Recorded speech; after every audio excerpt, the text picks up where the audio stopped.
cross side step. Hi everyone, this is Brian from Soulful Fitness. Thank you for tuning in, and I apologize for babbling throughout this one again, but it's the best way to get my point across.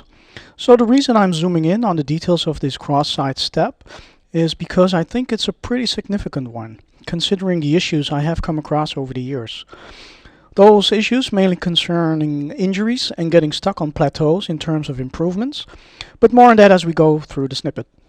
Now let's see who we have here. Lynn on the left side of your screen and Mariska on the other side. Both doing a simple, pretty straightforward step, crossing one skate over the other. The placement of the skate is literally straightforward and no turning of the hips and shoulders. Now that I changed the viewing angle, you can see how awkward this kind of placement actually is. And in reality, it's not only awkward, it's also pretty dangerous, but we'll get to that in a minute.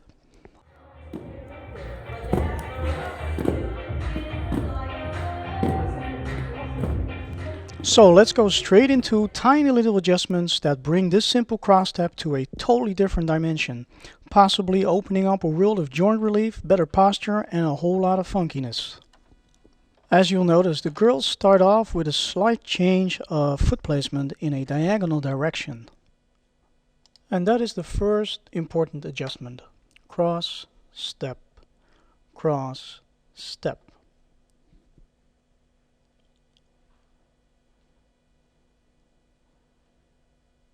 And as I take the camera to the other side, you have a better view on how they change the foot placement. Okay, so although I have only highlighted the first adjustment, let's take a quick look at the cross back variation by Linda Mariska.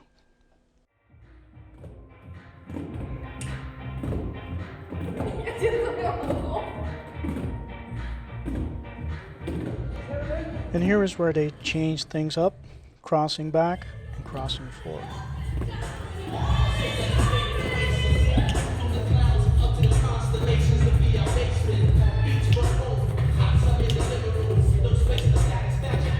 I can watch these ladies jam it out all day, especially with Afura and Tina Marie blasting from the sound system.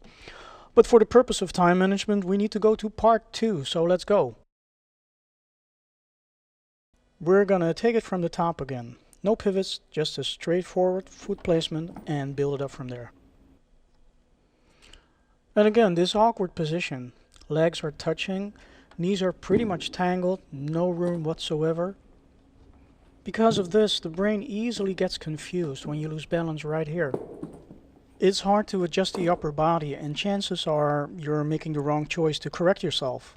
And as most people have a natural tendency to lean too much forward, you can easily flip forward. Flipping backwards is even worse, as you can imagine.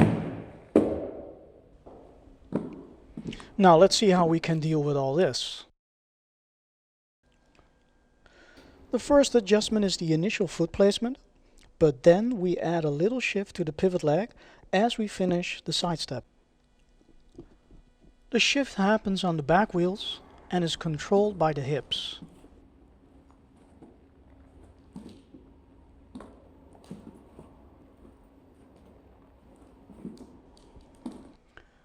Diagonal foot placement creates room for the knees, and the back wheel shift avoids torque action and overload in the knee joints.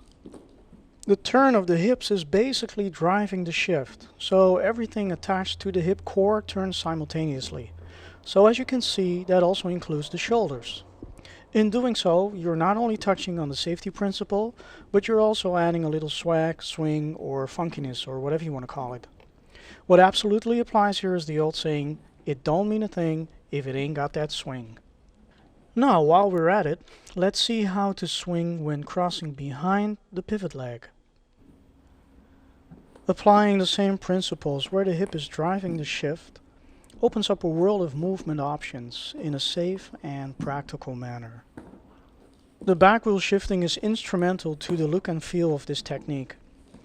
Shifting on the front wheels, by the way, can of course be a good option if you need to adjust or correct your balance depending on the situation.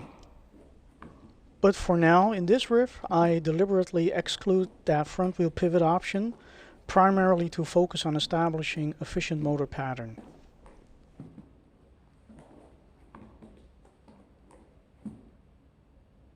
Now, as requested, a few shots from behind with an extra focus on the roller skates. This is with the purpose to display the consistency of pivoting on the back wheels.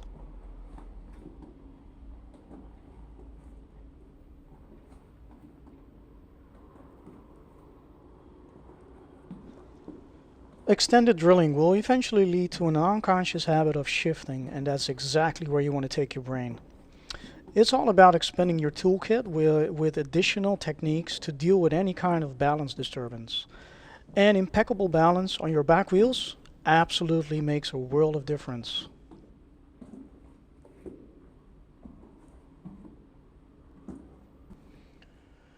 Cross back side step, one motion, one count. Just take all the time you need and focus on that back wheel shift.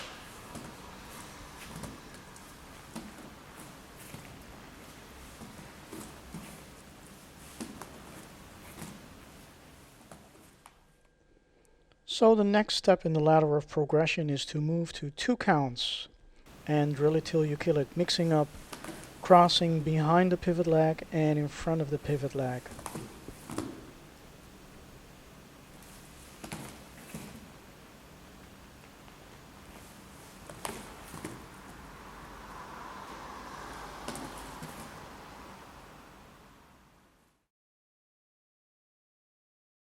Time to conclude this snippet with a display of how to construct and conduct a full drill, adding little extra challenges such as turning around with a snare tap and some kicks.